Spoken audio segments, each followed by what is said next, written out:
Amém. Glória a Deus, obrigado. Boa noite, Lagoinha. E você pode sentar. Glória a Deus. Bom, deixa eu pautar no que moveu meu coração para preparar essa mensagem, ou entender que essa mensagem cabia nesse culto. Há um tempo atrás eu estava conversando com o pastor Felipe, e ele estava me mostrando seu modelo mental, como ele enxerga seu ministério, enxerga aquilo que Deus entregou em suas mãos, de sua família, de sua esposa, das pessoas que cooperam com ele. E quando eu estava refletindo sobre aquilo que conversamos, sobre oferecer oportunidades, sobre acreditar não em pessoas, mas no que Deus pode fazer nas pessoas, a igreja vira um ambiente de oportunidades, onde pessoas chegam muitas vezes sem acreditar em si mesmo, sem saber quem são, com experiências negativas anteriores, como ouvimos aqui no momento da oferta. Mas eu quero usar dois textos bíblicos, é uma reflexão rápida com você, só para que você entenda. Só uma igreja cuja qual Jesus está à frente é capaz de acreditar e dar oportunidade a pessoas que ninguém daria. É ver alguém chegar nesse ambiente com o casamento destruído, com os filhos perdidos, com as finanças falidas, com uma doença para a morte e tantas outras coisas que pessoas muitas vezes traz consigo, ou o pior, que é chegar aqui com um casamento legal, cheio da grana, com saúde e infeliz. Pessoas que muitas vezes olham para a sua vida e dizem: eu tenho tudo, mas ao mesmo tempo é como se eu não tivesse nada, porque me falta alguma coisa. E a igreja tem acreditado nisso. Ela tem lutado para oferecer às pessoas oportunidades. Eu quero fazer uma alusão de dois textos. E eu vou ler com você primeiro o Evangelho de João. Eu gosto muito desse texto, já falei dele uma vez aqui, mas hoje quero fazer uma colocação um pouco diferente. João capítulo 4, versículo 1 diz assim: quando o Senhor entendeu que os fariseus tinham ouvido que Jesus fazia e que batizava mais discípulos que João, ainda mesmo que Jesus não batizava, mas sim os seus discípulos, deixou a Judeia e foi outra vez para a Galileia, e era-lhe necessário passar por Samaria.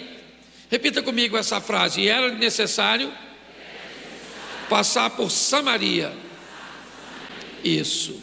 Foi, pois, a uma cidade chamada Sicar, junto ao herdade que Jacó havia dado para o seu filho José. Estava ali a fonte de Jacó. E Jesus, pois, cansado do caminho, assentou-se junto à fonte. Era isso quase a hora sexta. E veio uma mulher de Samaria tirar água. E disse-lhe Jesus: dá-me de beber. Repita comigo: e veio uma mulher de Samaria tirar água.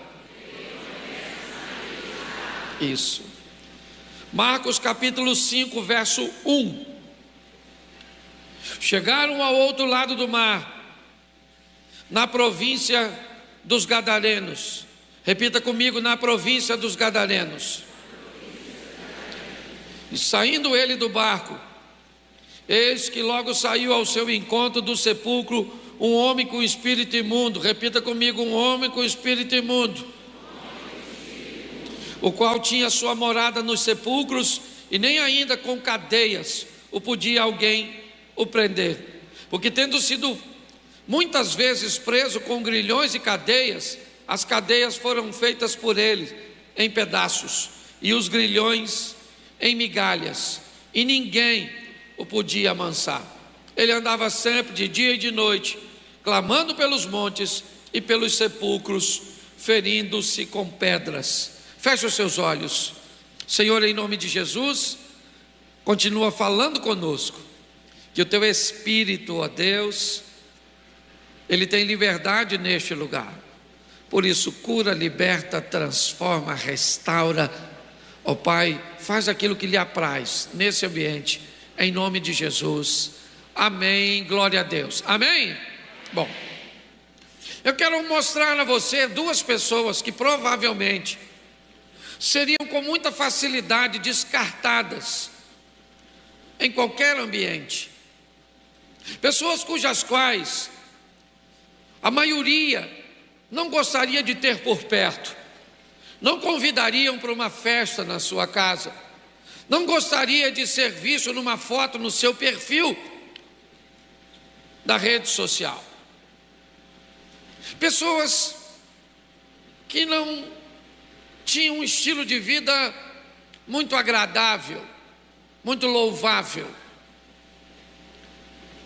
Mas nós descobrimos algumas coisas aqui.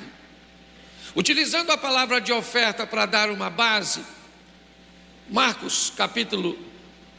Lucas, foi o texto usado, onde define o primeiro encontro de Jesus com Simão Pedro, depois de uma pesca de fracasso, de uma noite certa de frustração. Nós descobrimos Jesus desenvolvendo o seu ministério na Judéia e na Galileia, levando a salvação ao povo escolhido, aos judeus. É verdade, ele monta toda a sua equipe, toda a sua estrutura, mas o processo é muito maior do que aqueles 12 discípulos conseguem enxergar. Fazer com que aqueles homens em tão pouco tempo consigam romper com seus paradigmas seria muito difícil. Deus já está com seus planos para levantar alguém fora dos 12, certo? No caminho de Damasco, e tornar este homem um missionário bem-sucedido em regiões onde os seus discípulos teriam dificuldade de ir. E assim ele levanta o apóstolo Paulo. Mas eu gosto desses 2 missionários que Jesus vai levantar, e é sobre eles que eu quero falar. E sobre a oportunidade que a Lagoinha vem dando a um segmento, porque isso é que é fantástico, certo? Havia uma demanda e Deus está suprindo através do ministério de vocês, certo? Essa demanda, isso aqui é extraordinário. Preste atenção. O primeiro texto que eu li com você conta a história de uma mulher que está procurando a felicidade, mas está procurando do jeito errado. Ela é a samaritana. Ela vai buscar água a meio-dia, porque ninguém quer ir com ela na parte da manhã. Ela anda sozinha, porque não tem companhia. Ninguém quer andar com ela, porque suas escolhas são atrapalhadas, porque ela ainda não conseguiu um norte para a sua vida. Ela não é mais uma adolescente, ela não é mais uma menininha.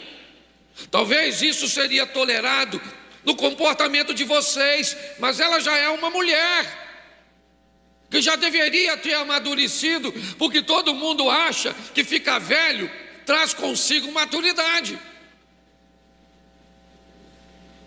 Ninguém quer andar com ela. Nenhum marido quer ver sua esposa chamando esta mulher de amiga. Ela já teve 5 relacionamentos. E me parece que eram com homens solteiros. Mas agora ela mudou. Já começou nos solteiros,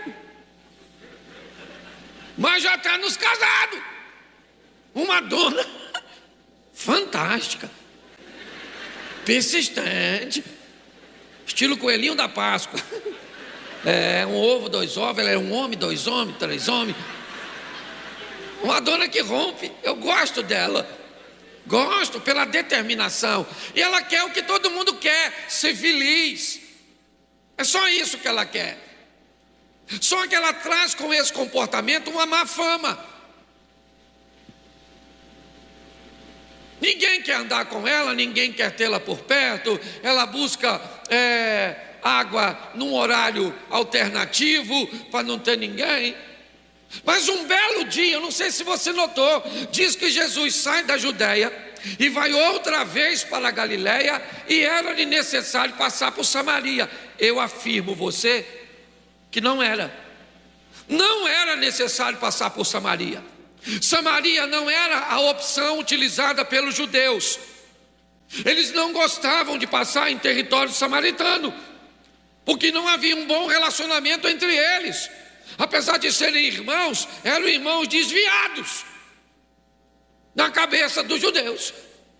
Se não é Jesus guiando aquela comitiva, não teria passado por ali. Mas Jesus falou: vamos embora, rapaziada.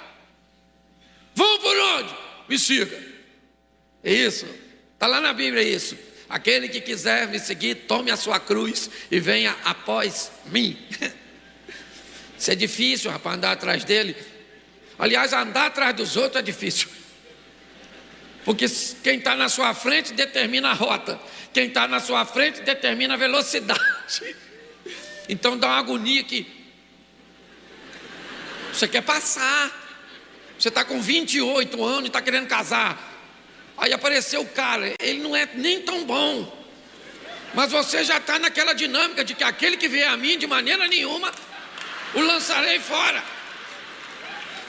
Certo? Você já está numa pressa de me socorrer. Aquela coisa. Então Jesus falou para a patota dele: vamos para Galiléia, mas vamos passar por Samaria. Ninguém vai contrariar ele, porque ele é o chefe dos crentes. Então eu imagino os caras olhando passar por Samaria, ó. Será que ele não sabe que esse povo não presta? Sabe? Será que ele não conhece a fama desse pessoal? Conhece, está querendo mudar a vida dessas pessoas. Mas para mudar a vida das pessoas, ele precisa mudar a mente de alguém para trabalhar lá. Entendeu? Então lá vai ele. Chega perto do poço de Jacó, depois você lê, que eu não sou obrigado a ler tudo. Lá perto do poço de Jacó, ele está cansado, ele senta. É que se eu ficar lendo para você não tem graça. Aí ele sentou e falou para 12 discípulos. 12, quantos discípulos? 12. Vão ao centro da cidade de Samaria para comprar comida. Pô, tinham quantos na comitiva? Com Jesus? Quantos ele manda comprar comida? Pô, eu imagino os discípulos falando: pô, nós 12? Pô, 12, nem tô afim de ir lá, pô, vai. Pô, vai Judas que não é crente. Não é? Vai. Esse incrédulo do Tomé. Pô, eu não tô afim de ir lá não. Jesus falou: vai os 12 comprar comidinha. Entendeu? Porque eu tô afim de ficar sozinho. Eles não estranharam muito, porque volta e meia Jesus falava: oh, gente ruim, até quando sofrereis? É? Pastor é pastor em todo o tempo. Ele falou: eu quero ficar sozinho, dá licença. Vão os 12. Aí foram os 12 para Samaria. Contrariado, acredito eu. Vamos lá, rapidinho, comprar comida. Quando eles saíram, quem é que chega? A dona. Essa que estava caçando homem. O João e Maria caçam a bruxa. Por que não pode caçar homem? A dona que gostava de homem estava dividindo um com o outro. Vem ela, modernérrima.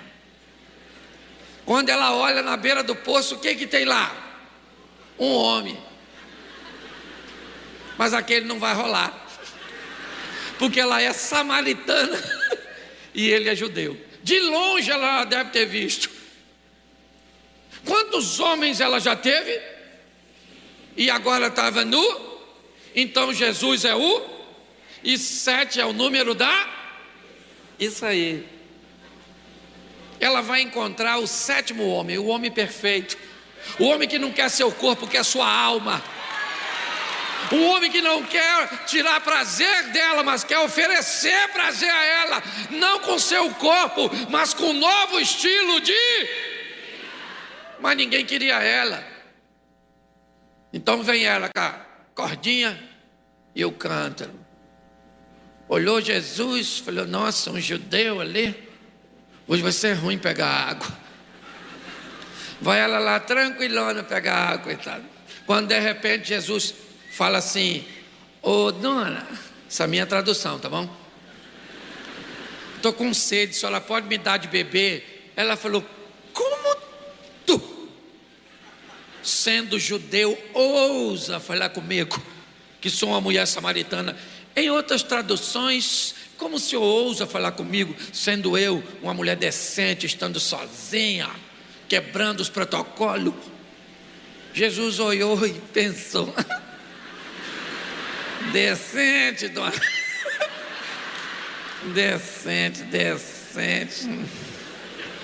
Se a senhora é decente, as indecentes são as profissionais do sexo. Olha para mim, não perca, não pode rir, não pode perder a mensagem, certo? Ela falou: como o senhor ousa falar comigo, sendo tu judeu e eu uma mulher samaritana? E Jesus falou: dona,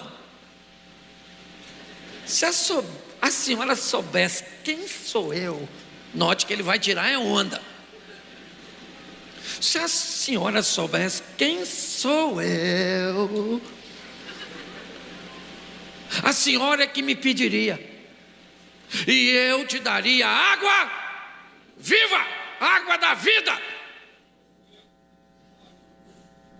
Ela falou: o poço é fundo, o senhor não tem com que tirar, coitada dela, está entendendo nada. É meio lourinha ela. Não, brincadeira. Não, ela tinha o cabelo preto. Isso. Ela não está entendendo nada. Ela falou: o poço é fundo, o senhor não tem com que tirar. És tu maior que o nosso pai Jacó, que bebeu ele mesmo deste poço, como também toda a sua família e todo o seu gado? Jesus disse: mulher, presta atenção, aquele que beber desta água tornará a ter, porém aquele que beber da água que eu lhe der nunca mais terá, porque a água que eu lhe der se fará um manancial. Presta atenção, ela não vai matar a sua sede, ela vai jorrar de dentro de você. Ela falou: onde depois o senhor tem dessa água? Me dê um pouco para não tornar aqui a apanhá-la. Ela não gosta do poço não, gente. O poço é o inimigo dela. Porque todos os dias quando ela vai buscar água, ela vai sozinha. E aí a mensagem diz para ela que ninguém quer andar com. E o culpado quem é? O poço. Sim, muitas vezes nós cometemos erros, mas não conseguimos olhar para nós mesmos.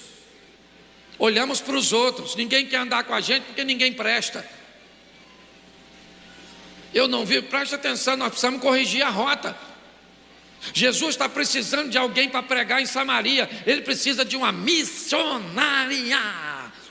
E quem vai ser essa missionária? Essa dona bagunçada. Jesus é meio doido, não é não? Fala sério. Você escolheria uma mulher que já teve 5 homens? Que adjetivo você daria para ela? Não dá não. Numa visão bem moderna, você poderia até chamá-la de mulher peixe.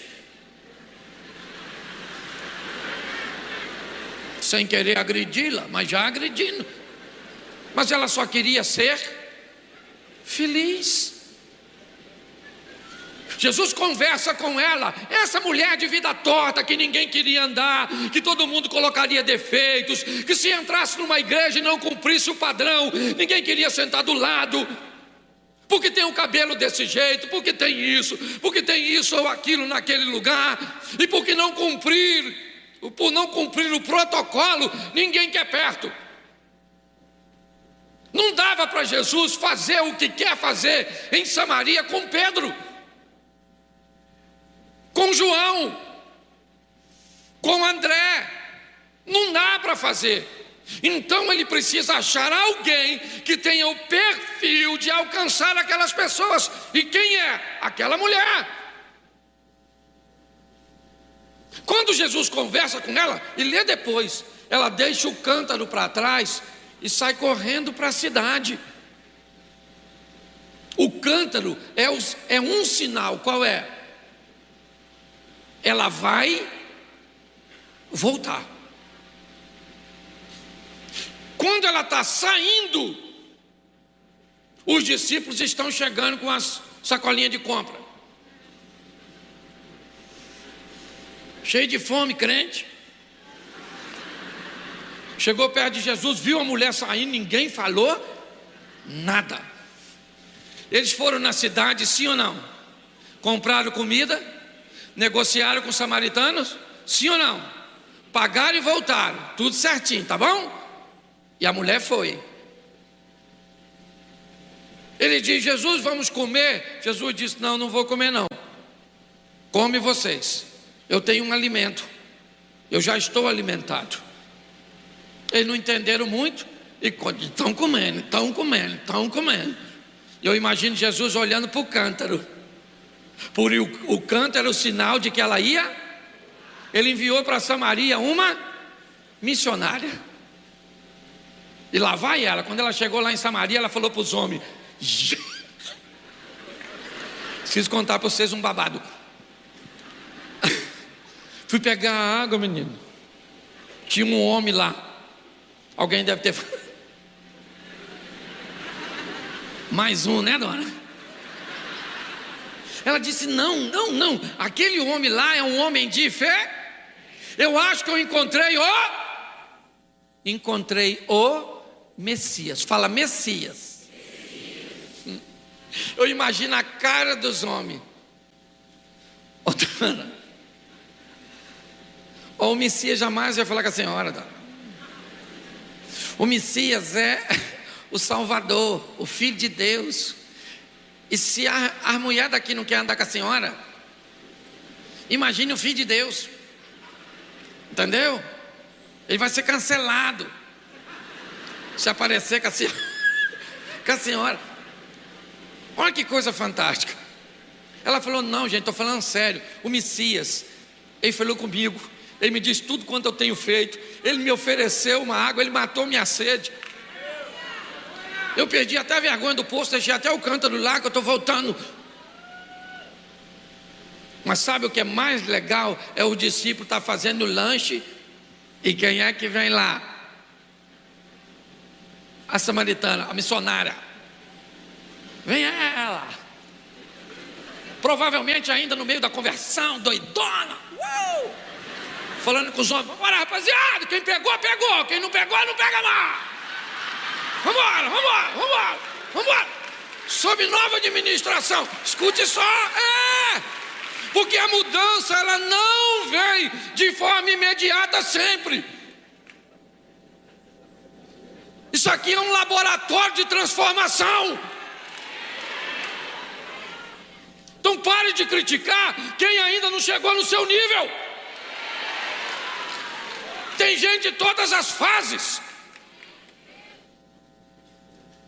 E eu imagino Jesus olhando, e vem ela, com aquele montão de samaritano. Sim ou não? E pior, eu imagino ele olhando para o discípulo. Vocês foram lá, né? Compraram comidinha, falaram para eles que eu sou salvação? Não, né? Eles que vão para o inferno. Agora dá uma olhadinha numa missionária que eu discipulei rapidinho. Não olha para ela não. Ainda está meio bagunçado, mas é minha já. Tá certo, ainda está meio esquisitinha, nem trocou de roupa, já está com decotão, ainda com as perninhas aparecendo, mas...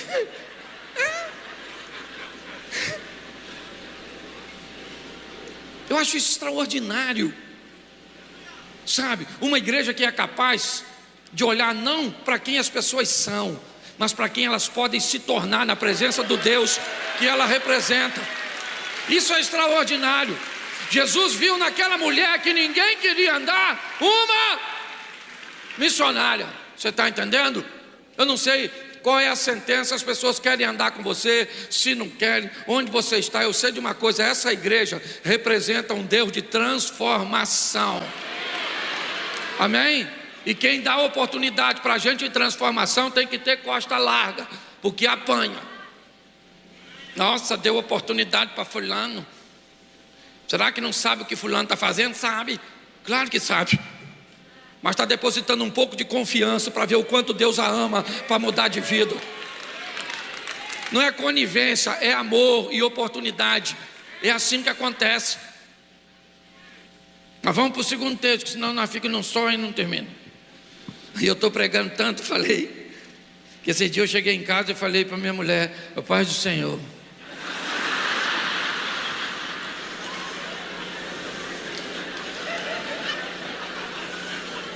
Ela falou: o que foi, Cláudio?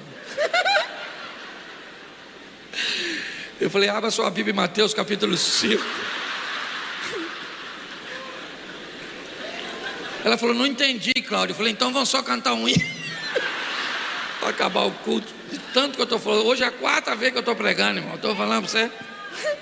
Esse dia eu fui pregar numa igreja, era 5 mensagens, pastor Márcio, e tinha que repetir. É a mesma mensagem 5 vezes, Felipe. Eu comecei pregando sobre José. Na última mensagem, o José já estava pegando a mulher do Potifar. De tão atrapalhado que eu fiquei. Falei: sangue de Jesus tem poder. Olha para mim aqui. Segundo texto. Jesus entra num barco, finalzinho da tarde. Um advérbio de tempo narrado por Marcos.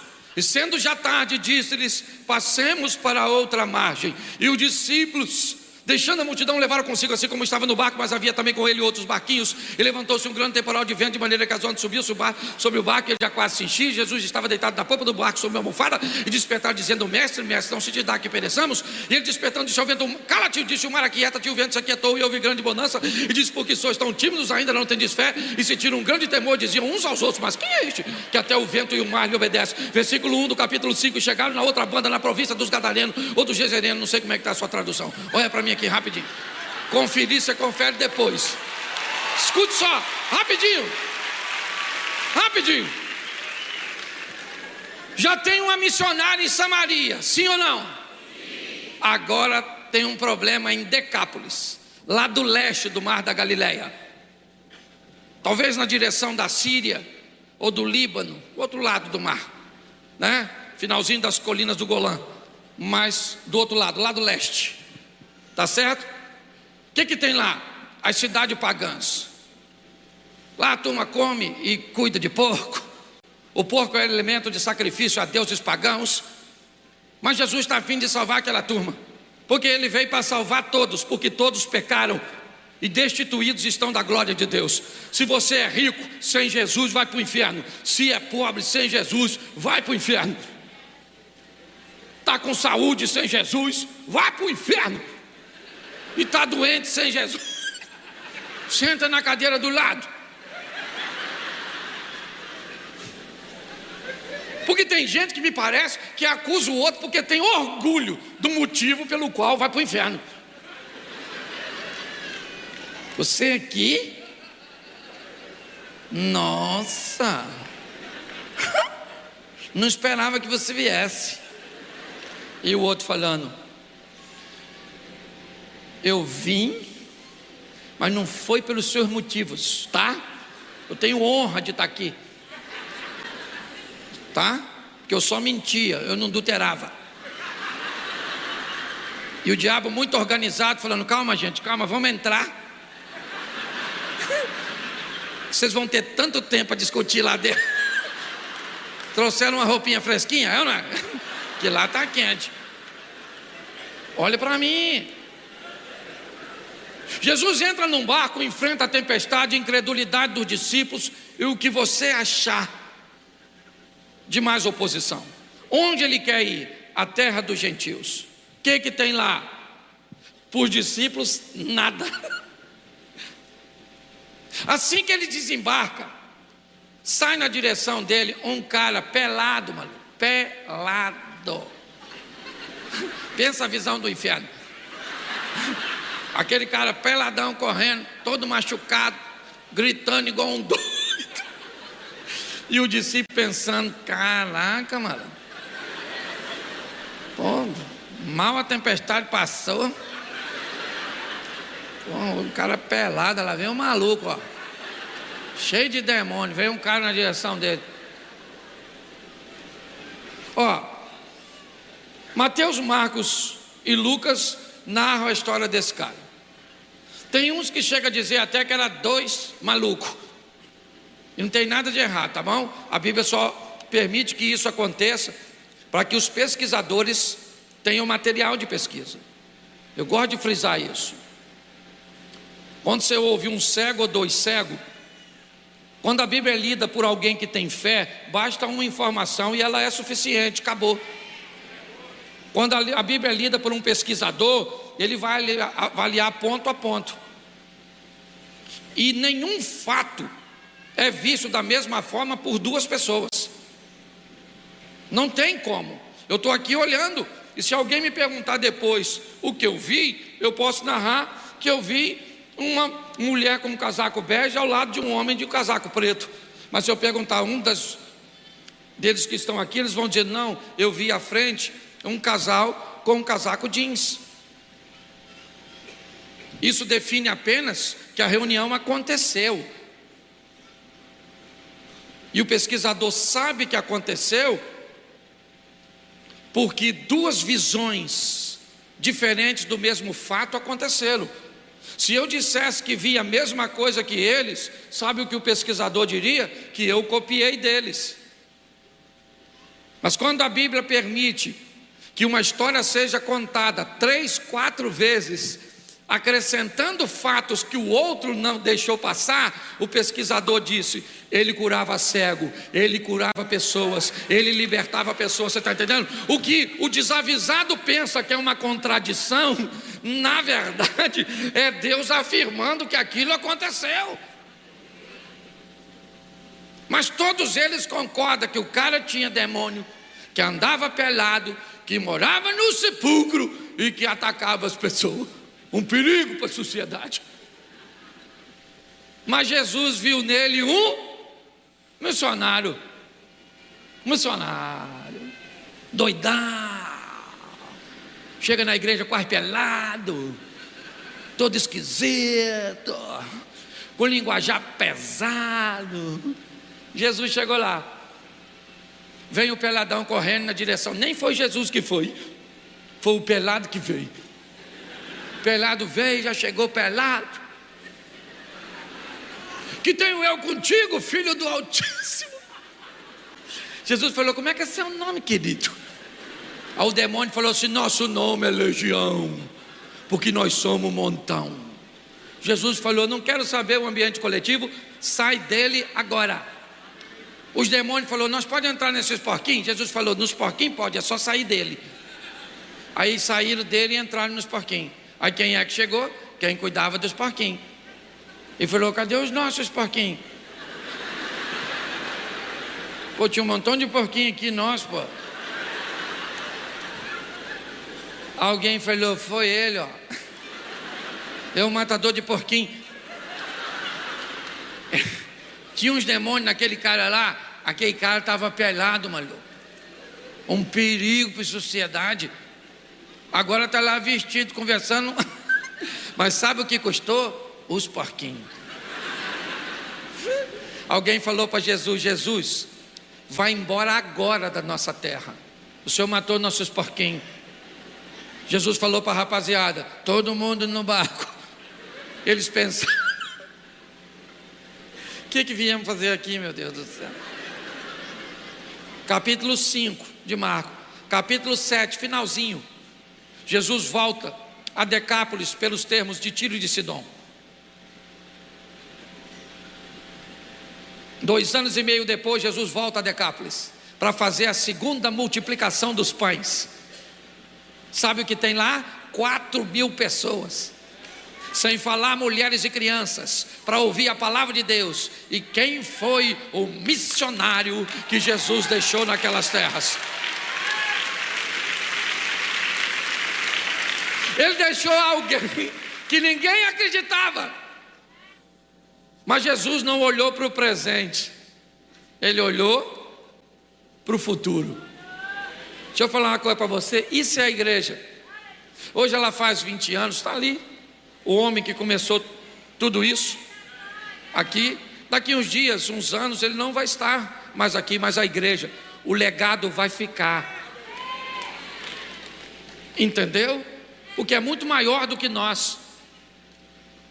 E é muito legal ver a mente do Felipe acreditando nas pessoas. Eu falei: Felipe, como é que o povo chega lá? Ele falou: pastor, chega. Eu não vou nem falar para não escandalizar. Só samaritano e gadareno. Falou não. Isso aqui bota na minha conta, tá bom? Nossa, acabei com a igreja agora. Mas é isso aí, querido. Eu não sei como é que você está. Está bagunçado, está perdido, está não sei o que, está não sei o que, e não deu certo. É aqui mesmo. É aqui mesmo. Aqui é um lugar de transformação, um local de acolhimento, tá certo? Está fazendo 10, vai fazer 20, 50, porque assim, até a volta de Jesus nós vamos estar pregando: Deus pode transformar a sua vida. Gênesis 25, 29. Amém? Jacó cozera um guisado e veio Esaú do campo e estava cansado. Estava ele cansado, na minha tradução ali, muito cansado. Verso 30. E disse Esaú a Jacó: deixa-me, peço-te, comer desse guisado vermelho, porque estou cansado. Por isso se chamou seu nome Edom. Então disse Jacó: vende-me hoje a tua primogenitura. E disse Esaú: eis que eu estou a ponto de morrer, para que me servirá logo a primogenitura? Então disse Jacó: jura-me hoje. E jurou-lhe, e vendeu a sua primogenitura a Jacó. Jacó deu o pão a Esaú e o guisado das lentilhas. Ele comeu, bebeu, levantou-se e foi-se, e assim desprezou a sua primogenitura. Olhe para mim, porque eu preciso falar algumas coisas com você sobre a valorização do que você tem e o reconhecimento que você precisa ter das coisas que já são suas. Qual é o grande problema entre a maioria das pessoas? As coisas lhes são muito interessantes, as coisas lhes são muito atraentes, enquanto não são suas. Me parece que o ter remove o brilho. Quando não se tinha o carro, quando não se tinha a casa, quando não se tinha a pessoa, me parece que nós utilizamos de uma valorização muito grande. Mas quando se tem, quando recebemos, quando agora está em nossas mãos, nós costumamos desprezar. Ou seja, é muito comum valorizarmos mais o que não temos do que o que temos. Essa é uma grande verdade. Quando eu olho para esse texto, eu me deparo com uma instrução que me impulsiona a dizer a você: nunca troque o que você mais quer na vida por aquilo que você mais quer no momento. Deixa eu repetir para você. Nunca troque o que você mais quer na vida pelo que você mais quer no momento. Porque o momento é passageiro. A vida não. Você vai ter que dar conta das suas escolhas.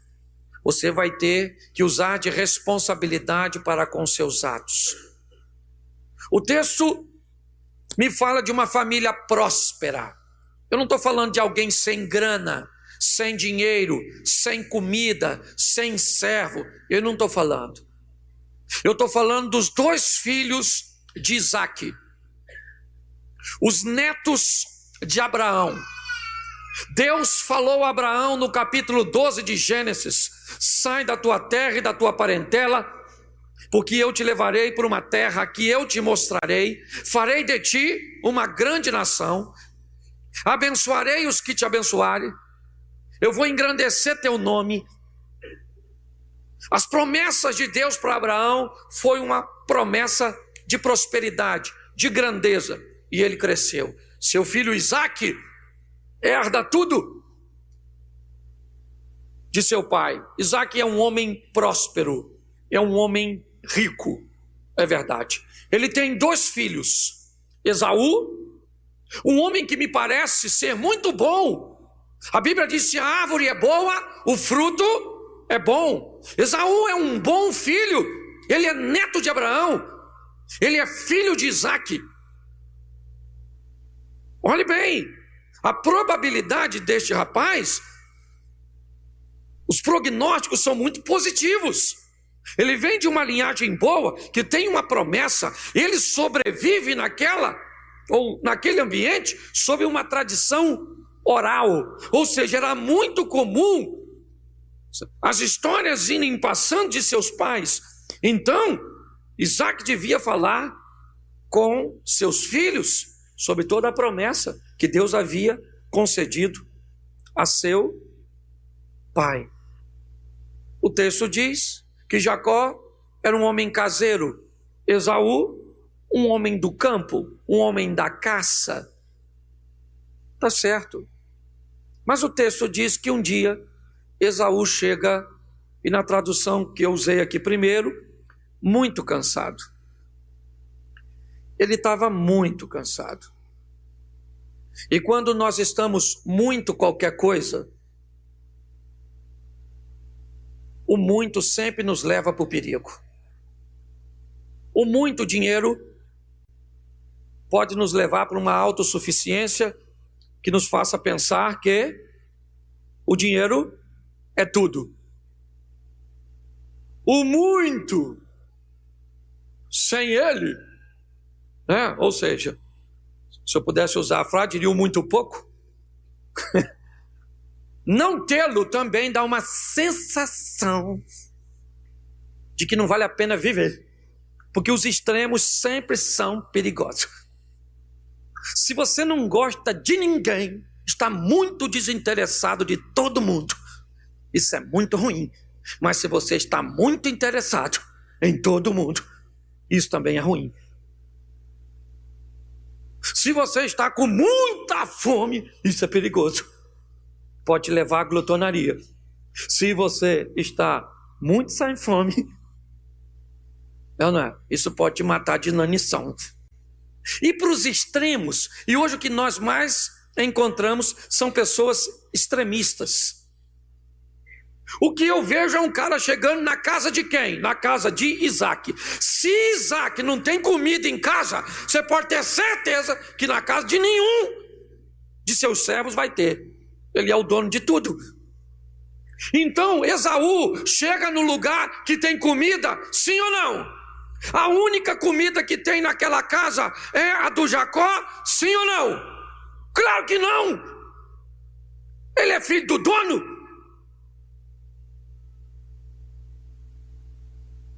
O Jacó, me dá aí um pouco desse guisado. Não dou. Ainda não? Ô, dona Antônia, faz o guisado melhor que o do Jacó, que eu estou com fome. O cara é o chefe. Não tem porquê ele tomar decisão. Aliás, tem porquê. A diferença entre Esaú e Jacó é que Esaú valoriza as coisas da terra, enquanto Jacó valoriza as coisas dos céus. E é por isso que ele vai se dar mal, o Esaú. Porque ele chega com muita fome, e na muita fome dele, Jacó está fazendo uma comidinha. Esaú falou: rapaz, essa comida é maneira, hein? Você me dá um pouquinho? O Jacó falou: não dou. Tem alguma coisa de errado nisso, sim ou não? Seja franco.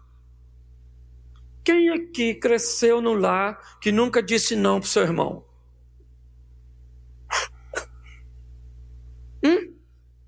Vou usar seu chinelo. Não vai. Posso tomar banho primeiro? Aqui, ó. Me dá a coxa do frango. O pescoço é seu. Quem nunca disse e teve problema com o irmão? Não tem nada de errado aqui. A implicância sempre foi algo muito comum entre os irmãos. Então, o Esaú chegou, olhou para o Jacó e disse: me dá um pouco dessa comida, desse guisado que você fez. Jacó falou: eu não dou, eu vendo. Ou troco, vamos fazer uma troca. E o cara estava muito cansado. Muito cansado, muito. Todas as vezes que você está muito, você pode perder o raciocínio lógico. Esaú falou: joia, quer trocar pelo quê? Pela tua primogenia? Pô, Jacó, aí não, pô. Minha primogenitura não. Mas o que era primogenitura? Era algo espiritual. Era uma bênção e uma conotação espiritual. Isso para Esaú está valendo alguma coisa no momento? Sim ou não? Ele está trocando algo para a vida por algo do momento. Essa é a conotação. Jacó vai ficar sem o guisado que ele preparou para ele comer, mas ele vai ter na mente dele algo muito vantajoso. Você acha que a primogenitura valia mais que o guisado, sim ou não? Você acha? Sim ou não? Valia? O valor é algo simbólico. Valia para mim e para você, mas não valia para quem? Para o Esaú. Esse negócio, se vale ou não vale, é muito relativo. Valia, quanto valia uma primogenitura? Primogenitura não tem preço, é algo que não se pode pegar, é algo que não se pode palpar. Quem botou preço na primogenitura de Esaú não foi Jacó, foi Esaú. Deixa eu falar uma coisa para você. Se você hoje tem um Fusca e o cara para com uma Mercedes ali na frente e você fala para ele assim: cara, tu troca essa Mercedes no meu Fusca? Tem alguma coisa de errado você perguntar? Quanto vale o seu Fusca? Uns 5 mil. Quanto vale a Mercedes do cara? Uns 500 mil. Mas de repente o cara fala: eu gostei do seu Fusca, eu troco. A culpa é sua ou dele? Se ele não sabe o que as coisas valem para ele, isso não é problema seu. Sabe qual é o problema? Hoje tem gente que não sabe quanto custa. Você acha que mulher é igual a sua, você encontra em qualquer lugar. Então deixa a sua e vai procurar para você ver se acha uma igual a sua. Você acha que pai é igual ao seu, encontra em qualquer lugar. Então sai de casa e queira ser dono do seu nariz, e você vai descobrir o quão caro é um nariz. Porque só não sabe o valor porque é seu pai que paga o seu nariz. Eu quero ser dono do meu... Eu nem te vendo, eu te dou. É o seu nariz que você quer? Toma! A partir de hoje você paga a luz do seu quarto, a sua parte da TV a cabo, o ar-condicionado, as pessoas que vão passar a sua roupa. Cruzes, nem parece que é meu pai. Nariz custa caro, filho. É ou não é? É que você... Então, o que nós vemos é o seguinte: pessoas que não sabem o valor daquilo que tem. Eu estou olhando para alguém desse jeito. É uma proposta absurda? Não foi. O cara aceitou. Sabe o que Jacó ouviu de Esaú? Para que eu quero a primogênita se eu vou morrer de... Que morrer de fome, cara? Morrer de fome onde? Será que você é capaz de entender o que o Esaú está fazendo com o que ele está vivendo? Ele está potencializando. Ele está dando uma dimensão para a situação dele que ela é ilusória, ela não é real. Ele está dizendo: eu vou morrer de fome. Você não vai morrer de fome, a sua casa tem comida. Tem gente aí para fazer. Mas ele superdimensiona o que ele está vivendo, e por ele superdimensionar isso, ele vai ter problema. Porque a primogenitura que ele está negando, foi Deus que deu. Ele está virando as costas para Deus, e é isso. Casa com mulher errada, ele só faz coisa errada. Quando você vai olhar a história dele, se você quer saber por que Deus disse que o maior serviria ao menor previamente, porque Deus é onisciente. Não é porque Deus tem preferido, não. É porque a preferência era de Esaú. Era ele. Mas como suas decisões, suas escolhas, suas conexões foram erradas, e Deus já sabia disso, falou para sua mãe: o maior servirá ao menor. É isso. Ele vende a primogenitura, ou troca, come o prato de lentilha, que provavelmente a maior parte dele ficou no ventre e foi embora. E o Jacó está com a sua primogenitura. Sim ou não? Sim. É muito importante eu entender que eu preciso valorizar o que eu tenho. Todas as vezes que eu valorizo o que eu tenho, eu passo uma mensagem para Deus, que eu sou alguém que sou capaz de valorizar. O quê? Aquilo que eu tenho, porque se eu tenho, foi Deus que me... A Bíblia diz que o homem não recebe nada que não seja... Então tudo que eu tenho, foi Deus que me deu. Então eu tenho que aprender a valorizar o quê? O que é meu. Se eu valorizo aquilo que eu recebi, eu sou capaz e apto de receber novas coisas. Se eu não valorizo o que eu tenho, para que eu vou receber coisas novas? E preste atenção, isso é um hábito, eu não sei como é que eu posso chamar isso. Você conhece alguém que tem um guarda-roupa pequeno, bagunçado? Já essa palavra guarda-roupa que fica mais fácil. Um guarda-roupa todo bagunçado. O que essa pessoa diz? É bagunçado porque eu não tenho? Não tenho? Ele compra um maior. Fica arrumado ou bagunçado? Porque ainda é pequeno. Compra um maior. Fica bagunçado ou arrumado? Porque a bagunça não está no espaço, está nele. Porque o cara que é arrumado, ele tem uma caixa de papelão e está tudo arrumado.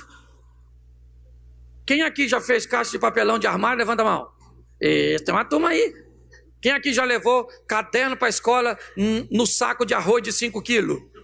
Que isso, parceiro? Tamo junto, como diria Romário. E olha que eu tinha um saco de arroz da Cais, que pensa que o bicho brilhava. Tudo bem que quando eu estava chegando perto do colégio, eu tirava, dobrava e botava no bolso. Senão as meninas não iam se interessar por um cara. Mulher é mulher desde antigamente. Escute só. Quem tem valores tem.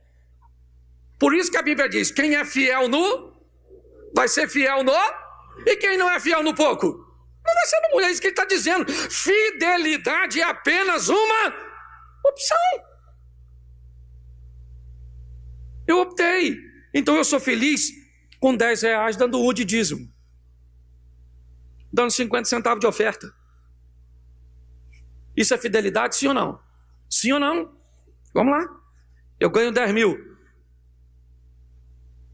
Eu dou 200. Eu sou fiel, sim ou não? Mas eu dei 20 vezes mais do que o outro.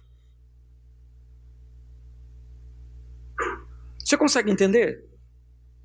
O que nós estamos vendo é o quê? O cara valoriza o quê? O que eu tenho. O que eu tenho? É o meu guisado. Então ele é meu, eu boto o preço nele. E qual é a sua primogenitura? Bom, eu valorizo o meu, mas valorizo o seu. Na verdade, Jacó valorizava o que ele tinha e o que ele não, por isso que ele passou a ter. Ele sabia o valor do que ele queria. Sim, mas ele sabia valorizar o que tinha. E foi isso que levou esse camarada para onde? Esquece a visão profética. Eu estou dizendo de atitudes. Alcançar. O tempo passou. Passou. Está tudo tranquilo. Chegou o dia de Isaac abençoar seu filho mais velho. O homem que vai receber a bênção da primogenitura, a bênção do governo, da transição, né, familiar ali. E esse homem quem é? Quem é? Esaú. Sim ou não? Sim ou não? Sim. Só que Esaú fez uma negociação com quem? Mas ele falou para Isaac? Falou? Esaú teve coragem de dizer: pai, não me chama não, vai lá e chama meu irmão. Ele fez isso? Não. Por quê? Porque quando ele tomou a atitude de negociar, ele não sabia o que estava fazendo. Se você analisar direitinho, a necessidade dele subtraiu o seu senso de inteligência, capturou, saqueou seu raciocínio. Só que ele já tinha comido. Como é que devolve agora? Não tem mais como devolver. E agora ele quer o que pensa que é dele. Não é mais dele, já era. Você pode olhar, mas pastor, Rebeca com Jacó ludibriou Isaac. Sim, mas não precisava de nada disso. Porque nós não precisamos passar a perna em ninguém para ter o que Deus tem preparado para nós. O que é nosso em Deus, a menos que nós não tomarmos a decisão de irmos buscar. É só isso. Mas agora olha o que é que eu vejo. O Jacó, depois se você não conhece o texto, vai lá e vê. O Jacó engana o pai, que o pai não enxergava. O Jacó vai lá, diz que ele é Esaú e Isaac abençoa ele. Aí quem é que chega? Quem é que chega? O Esaú. Ô pai, o guisado aqui, a comidinha. O pai falou: quem é você? Eu falei: Esaú. Ele falou: mas quem teve aqui antes? Ele matou a charada na hora. Jacó teve aqui. Seu irmão veio aqui e pegou a sua? Que bênção, rapaz. Você não tem bênção nenhuma mais. Você jogou ela fora. Que bênção. Que bênção. Que casamento que você quer depois que jogou fora? Que atenção de filho que você quer depois que jogou fora? Que dinheiro que você quer que depois jogou fora? Você está à procura de quê? que Esaú está procurando? Ele não tem nada. O que ele vai contar é com a misericórdia de Deus. Ele pegou tudo que tinha e jogou fora, e agora está querendo reclamar que algo é dele. A vida, querido, não tolera desaforos. A vida não tolera brincadeiras. Para ninguém. É só mudar de postura que o problema vira. É bonitinho o Jacó? Legal. Mas o que o Jacó tinha que fazer? Esaú, chega aí. Mamãe, chama os anciãos. Vem para a porta aqui da tenda. Vamos lá, tira a sandalinha do pé. Bota todo mundo aqui. É esse o ritual para resolver assuntos? Então bota a sandalinha. Vem cá. Esse cara chegou com fome. Eu estava preparando um guisado. Ele disse que queria o guisado. Eu disse que não ia dar e o guisado era meu. Se vocês acham que eu devia dar, é o problema de vocês. O guisado não era de vocês, era meu. Então o guisado era meu. Eu falei, eu não dou meu guisado. Eu não gosto muito de tu. E escute só. Eu quero a sua primogenitura. Eu imagino os anciãos olhando e dizendo, e aí? Aí ele falou, para que eu preciso de primogenitura? Se eu estou morrendo de fome, a bênção é minha ou dele? Os anciãos iam falar de quem? De quem? De Jacó ou de Esaú? Porque é assim que resolve o problema. O problema só se resolve se você tirar do porão e trazer para o convés. Sabe por que a maioria das pessoas se dão mal? Porque querem resolver problemas no porão, na escuridão, não querem deixar ninguém ver, querem vender uma imagem. Então tá bom, querido. Ele vai se potencializar e o que você tenta ocultar no escuro, ele vai explodir e vai vir à tona. O Jacó, para mim, lá atrás tem uma atitude, valoriza o que é seu, sabe negociar, é um cara fantástico, mas agora, a hora de tirar um 10, ele não fala nada, engana seu pai, não precisava ter enganado, expôs sua mãe, não sei que tipo de problema ele criou entre Isaac e Rebeca, porque agora o que existe entre os dois rapazes é a possibilidade de um homicídio doloso. Esaú disse, eu vou matar Jacó, é só papai morrer, a hora que papai morrer, eu mato ele. Sabe o que o Jacó faz? Foge para Padã Arã.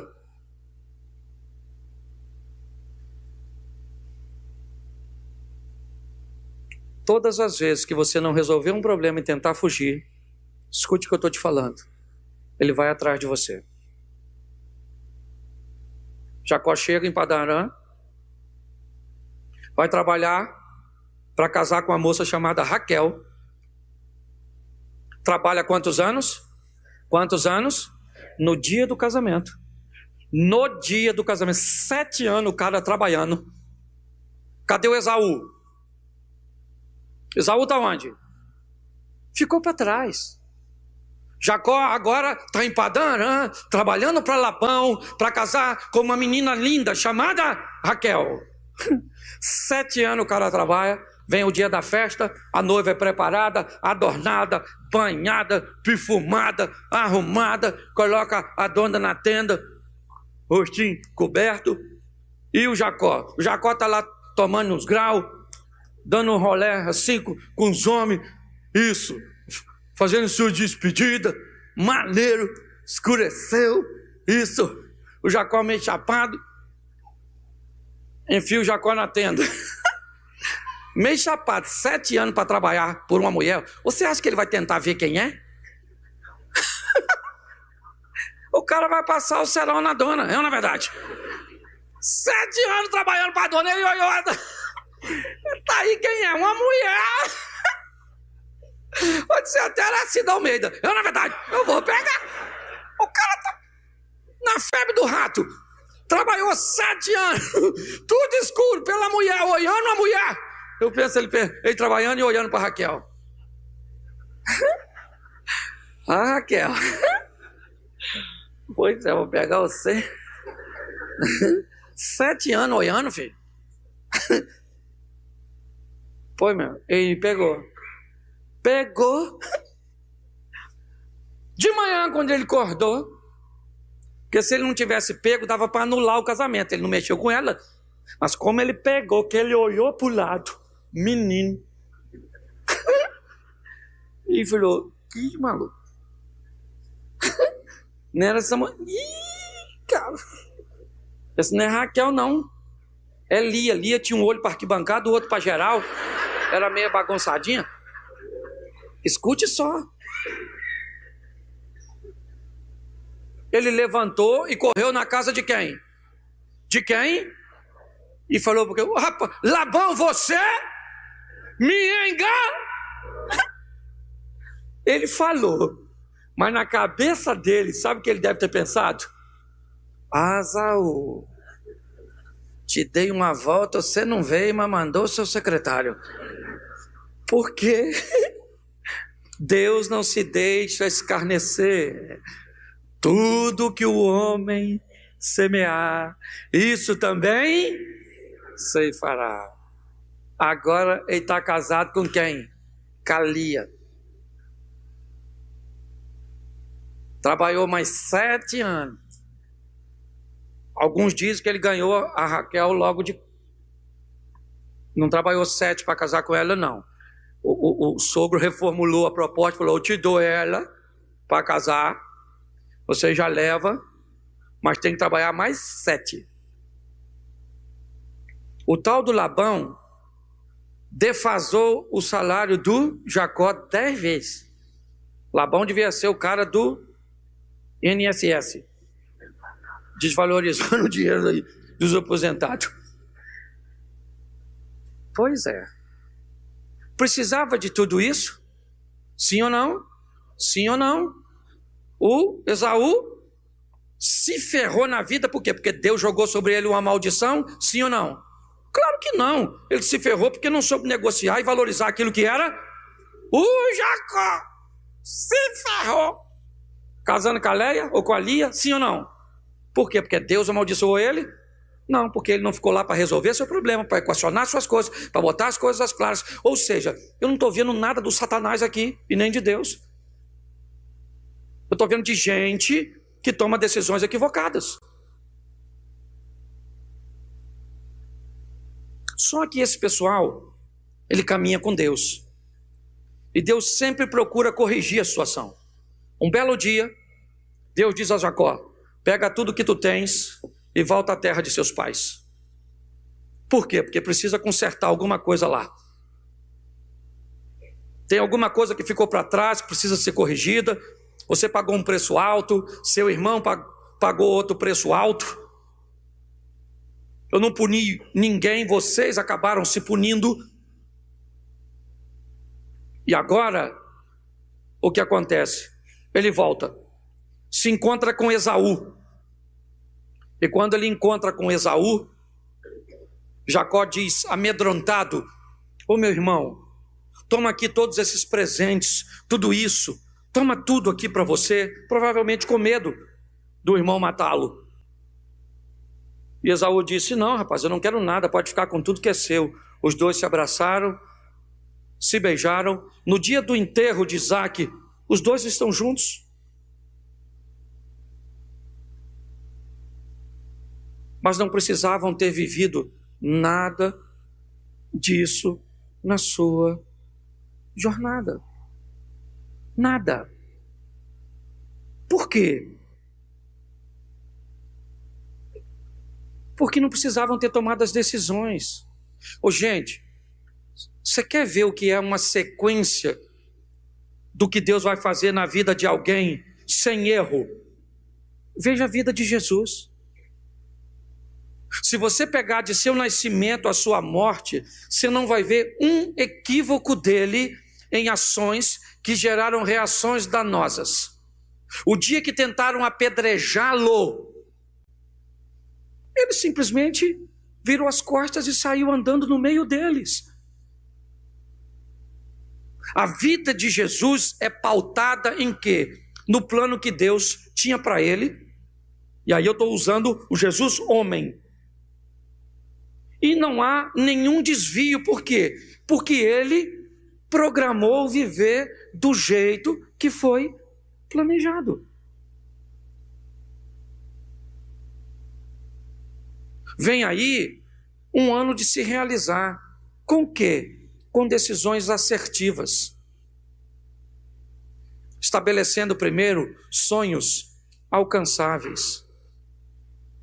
Agora, se você ainda é daquele que quer botar a culpa na sua mãe, você quer falar mal de seus pais, é a igreja, é o seu professor, é a internet. Querido, posso falar para você? Durante um bom tempo da minha vida, eu tentei achar culpados para o que eu vivia. Até que um dia eu me deparei com a dura realidade de que o maior culpado de tudo que eu vivia era eu. Resolvi diminuir meus erros, melhorar minha qualidade de vida. Ainda tenho muito que melhorar. Muito. Vivo pressões que vocês não fazem a mínima ideia. Às vezes me entra alguém reclamando de um problema no meu gabinete que me dá vontade de rir. Porque quando eu vou medir com aquilo que eu estou vivendo, eu fico imaginando, Senhor, parece que é um mentiolate no joelho de uma criança. Suas decisões te levarão para algum lugar. A pergunta é, será que eu vou gostar de estar lá? Coloque isso no seu coração. Para o seu futuro, duas coisas podem acontecer: sorriso ou lágrimas. É você que diz. Você é filho de Deus. Você é separado de Deus. Os anjos do Senhor estão ao seu redor. Ao derredor está o diabo. Ele não pode tocar em você nem em mim, porque o Deus que nos protege é mais poderoso. Mas você escolhe